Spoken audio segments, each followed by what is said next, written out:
Di masa reses, DPR bahas revisi Undang-Undang MK. Ini menimbulkan kesan DPR diam-diam membahas undang-undang. Kita akan ulas bersama Wakil Ketua Balik DPR, Ahmad Baidowi, dan pakar hukum tata negara, Bayu Dwi Anggono. Selamat malam, Mas Owi, Mas Bayu.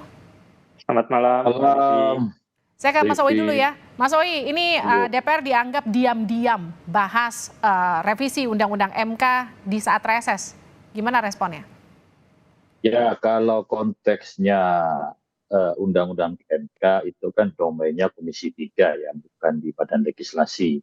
Tapi kami bicara secara umum, ketentuan di internal DPR membahas ataupun rapat di dalam reses itu hal yang diperbolehkan sepanjang mendapatkan izin dari pimpinan.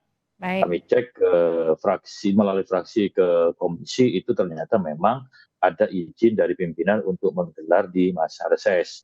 Dan berikutnya, kalau kita lihat dari perkembangannya di Komisi 3 yang dilakukan pada tanggal 13 kemarin itu hanya mendengarkan sikap dari pemerintah, karena pembahasan RUU-nya itu sudah selesai dilakukan di tingkat panja, dan ketika pleno pada sekitar bulan Desember 2023 pemerintah belum menyatakan sikap.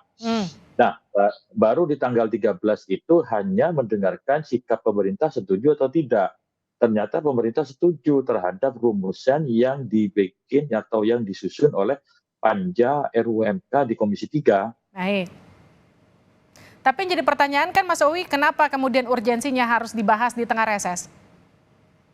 Ya, sekali lagi kan kebutuhan politik hukumnya bisa saja komunikasi antara pimpinan Komisi 3 dengan pemerintah masalah waktu, dan yang adanya kemudian di tanggal 13 itu.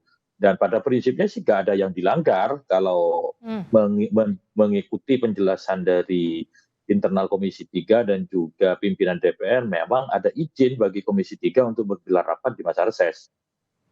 Mas Owi, kemarin ketika KPU ingin merevisi PKPU kan terkendala karena reses DPR. Tapi kemudian sekarang di tengah reses DPR justru melakukan rapat yang dikatakan publik secara diam-diam. Kriteria urgensi untuk memprioritaskan sesuatu itu bisa dilakukan di tengah masa reses atau tidak itu apa sih Mas Owi?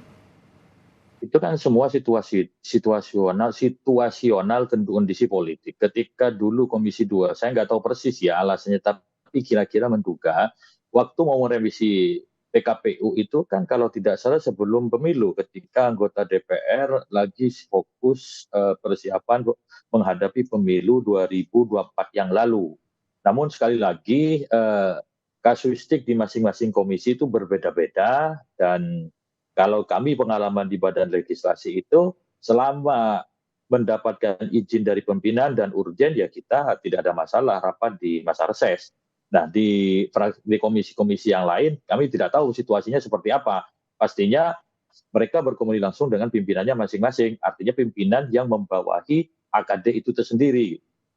Oke, saya ke Mas Bayu. Mas Bayu, adakah implikasi hukum dari undang-undang yang dibahas di tengah masa reses, Mas Bayu? Iya, bicara pembentukan undang-undang memang DPR memegang kekuasaan itu ya dengan persetujuan bersama Presiden.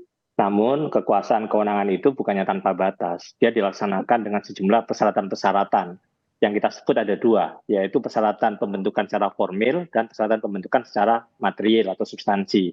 Mahkamah Konstitusi dalam berbagai putusannya dalam hak uji formil sudah mensyaratkan bahwa kewajiban DPR untuk memastikan pembentukan itu dilakukan sesuai dengan tata tertib ya, prosedur pembentukan yang diatur bukan hanya di tata tertib DPR, mulai dari Undang-Undang Dasar, Undang-Undang Nomor 12 Tahun 2011 tentang pembentukan peraturan perundang-undangan yang diubah terakhir di tahun 2022, Undang-Undang MD 3 ya, MPR, DPR, DPD ya, termasuk juga tata tertib. Nah, kalau kita lihat proses pembentukan yang sekarang terjadi di RUU perubahan keempat Mahkamah Konstitusi ini, justru ketika dilakukan di masa reses itu bertentangan langsung dengan Undang-Undang Dasar, dengan Undang-Undang Pembentukan Peraturan Perundang-undangan, termasuk di Undang-Undang MD 3 sendiri. Kenapa? Karena jelas di dalam Undang-Undang Dasar pasal 20 ayat 2, ayat 3, pasal 22 juga tentang Perpu ya, ketika membahas Perpu, kemudian di pasal 51 Undang-Undang Pembentukan Peraturan Perundang-undangan, di pasal 99 Undang-Undang MD 3, dilakukan pembahasan RUU itu adalah pada masa sidang, bukan pada masa reses. Oke. Nah, sehingga kemudian tata tertib tidak bisa itu kemudian melampaui ketentuan Undang-Undang Dasar, Undang-Undang P3, Undang-Undang MD3. Implikasinya apa? Ini akan timbul persoalan hukum di kemudian hari, yaitu melalui hak uji formil ke Mahkamah Konstitusi. Karena itu kita seringkali mengatakan, DPR, Anda benar punya kewenangan, kekuasaan untuk undang-undang, tapi lakukan sesuai dengan prosedur pembentukan yang sudah disyaratkan, dan itu berkali-kali sesungguhnya proses di MK itu menunjukkan tentang pentingnya kepatuhan pada prosedur tersebut, Mbak Livi. Baik, gimana tuh Mas Sawi? Ya, terima kasih Mas Bayu selalu mengingatkan, dan memang itulah tugas dari teman-teman di luar parlemen. Namun kami yakini bahwa apa yang kami lakukan secara prosedural itu tidak ada yang dilanggar. Kalau kemudian produk hukumnya dianggap cacat prosedural, itu kan sudah ada ruangnya, yakni kalau undang-undang judicial review ke Mahkamah Konstitusi. Namun sekali lagi, ini menunjukkan bahwa meskipun kami dalam situasi yang banyak beban tugasnya, target pencapaian produk legislasi di setiap komisi tentu akan diselesaikan sesuai dengan target yang sudah ditentukan di setiap masing-masing AKD. Gitu. Mas Bayu, kalau pola seperti ini kemudian kerap katakanlah dinormalisasi oleh DPR, impact-nya ke depan akan seperti apa? Ya, saya mulai dulu dari sebenarnya membahas RUU itu kenapa harus tertib prosedur ya, tadi di masa sidang bukan di masa reses. Kita lihat misalkan di pasal 20 ayat 3 ya, yang mengatakan ya, jika kemudian DPR bersama Presiden itu membahas suatu RUU, tidak ada persetujuan bersama ya, tidak ada kata setuju, itu tidak boleh diajukan dalam persidangan masa itu, harus nunggu persidangan berikutnya. Perpu sekalipun, ya dalam hal ikhwal kegentingan memaksa Presiden berhak menetapkan perpu, pembahasan itu jelas di pasal 22 ayat 2 Undang-Undang Dasar, mendapat persetujuan oleh DPR dibahas dalam persidangan berikutnya. Sekali lagi kata persidangan. Pasal 51 Undang-Undang Pembentukan Peraturan Perundang-undangan juga mengatakan jika dalam satu masa sidang DPR bersama Presiden ya menyampaikan RUU yang mengenai materi yang sama, itu digunakan RUU yang disampaikan oleh DPR dan dari Presiden jadikan pembanding. Begitu juga di pasal 99 Undang-Undang MD3. Pembahasan rancangan undang-undang paling lama 3 kali masa sidang dan dapat kemudian diperpanjang dengan persetujuan dari rapat paripurna. Semua mengatakan masa sidang. Ini menjadi penting untuk kemudian kita katakan perpu saja yang sangat urgent ketika untuk mendapat persetujuan itu harus menunggu masa sidang. Nah, jadi sekali lagi bagi saya hal-hal semacam ini penting. Kita menghormatilah kuasa DPR dalam membentuk undang-undang, tapi berikan edukasi karena selama ini kan seringkali kalau kita nunggu di ujung silakan uji formil di Mahkamah Konstitusi, ya saya pikir kan MK selalu menegaskan agar sekali lagi ketentuan yang sudah jelas semacam itu diikuti, tidak perlu kemudian kita nanti harus menunggu publik kemudian Anda silakan kepada Mahkamah Konstitusi karena ada ruang DPR sesungguhnya di sana untuk kemudian menaati ketentuan itu, Mbak Livi. Nah, kalau ada katakanlah dugaan dari apa yang dilakukan ini kemudian dianggap syarat kepentingan politis untuk kemudian menguntungkan DPR dan juga pemerintah, kalau Mas Bayu melihatnya seperti apa?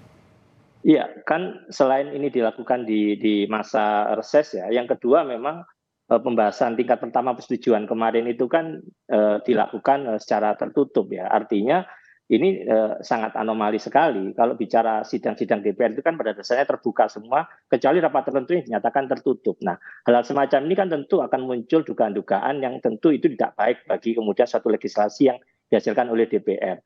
Yang ketiga juga bicara partisipasi publik yang bermakna. Tidak hanya partisipasi yang formal, tapi yang bermakna. Hak untuk mendapatkan informasi, hak untuk didengarkan publik pandangan-pandangannya, termasuk penjelasan dari DPR. Kalau kemudian masukan publik itu tidak dimasukkan bagian dari suatu undang-undang. Nah, ruang itu yang kemudian akan timbul persoalan bahwa kinerja legislasi ini kenapa kemudian dilakukan tanpa mengikuti prosedur yang sudah ditentukan. Muncul ruang dugaan-dugaan yang akhirnya mengarahkan bahwa ini lebih pada melayani kepentingan DPR ketimbang kepentingan publik, Mbak Livi. Nah, itu gimana, Mas Sawi? Tidak memberikan ruang untuk partisipasi publik dan hanya akan menguntungkan DPR dan juga pemerintah? Perlu kami tegaskan sekali lagi bahwa di rapat tanggal 13 itu hanya mendengarkan sikap dari pemerintah setuju atau tidak terhadap hasil rumusan dari panja dalam merumuskan undang RUU MK yang sudah dilakukan pada akhir tahun 2023. Nah, kemarin kita cek rapatnya itu terbuka. Soal kemudian tidak ada yang tahu, ya karena memang tidak ada perhatian ke arah sana. Tapi kemudian kita lihat itu banyak di luar anggota Komisi 3 dan juga di luar menteri itu banyak juga yang hadir pada kesempatan itu. Dan sekali lagi perdebatan mengenai konten materi muatan terhadap RUU MK itu sudah dilakukan di rapat-rapat sebelumnya di tingkat panja. Dan kemarin yang belum dilakukan itu adalah persetujuan ataupun sikap pemerintah ketika mau di rapat plenonya di tahun 2023 itu, di akhir 2023 itu mau pleno tidak jadi karena menunggu sikap dari pemerintah. Kemudian baru tanggal 13 itulah kemudian pemerintah siap menyatakan sikapnya. Kemudian ternyata sikapnya pemerintah setuju terhadap rumusan yang sudah diputuskan di tingkat panja. Jadi kemarin itu hanya agendanya mendengarkan sikap resmi dari pemerintahnya seperti apa gitu. Jadi artinya sebenarnya ini sudah dibahas sejak Desember lalu terakhir dan ini hanya mendengarkan bagaimana respon dari pemerintah begitu ya Mas Owi ya? Ya begitu, memang kenyataannya seperti itu. Baik, Mas Owi, Mas Bayu, terima kasih sudah bergabung bersama kami di Sapa Indonesia Malam.